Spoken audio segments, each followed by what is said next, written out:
Hi అండి, welcome to our channel. ఈరోజైతే నేను అరటికాయ వేపుని చేస్తున్నాను. ముందుగా అరటికాయని 2 తీసుకున్నాను. వీటికి తొక్క తీసేసి చెక్క ముక్కలు కట్ చేసుకున్నాను. ఈలోగా ఒక కళాయి పెట్టుకొని మనం అందులో ఆవాలు, జీలకర్ర, మినపప్పు, శనగపప్పు, అలా వెల్లుల్లి రెబ్బలు వేసుకొని బాగా ఫ్రై చేసుకున్నాక ఆ తర్వాత ఉల్లిగడ్డలు వేసేసుకొని కరివేపాకు, పచ్చిమిర్చి వేసుకొని ఫ్రై చేసుకుంటున్నాం. పచ్చిమిర్చి అంటే 2 కారం అయితే వేసుకోవాలి కనుక ఈ ముక్కల్ని బాగా కడిగేసి నీట్గా వేసేసుకుంటున్నాను.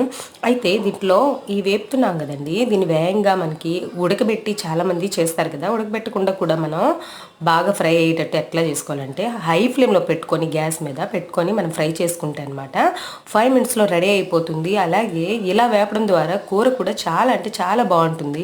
ఈ వేపుడు చాలా అంటే చాలా బాగుంటుందండి. పక్కాగా ట్రై చేయండి. దీన్ని కొంచెం హై ఫ్లేమ్లోనే మనం వేపుకుంటాము కదా. వేపుకున్నాక ఇది దగ్గరగా అయ్యాక ఉప్పు, కారము, అలాగే ధనియాల పౌడర్ వేసుకొని కొత్తిమీరతో గార్నిష్ చేసుకుంటే అంతే, అయిపోతుందండి. Thanks for watching. లైక్ చేయడం మర్చిపోకండి.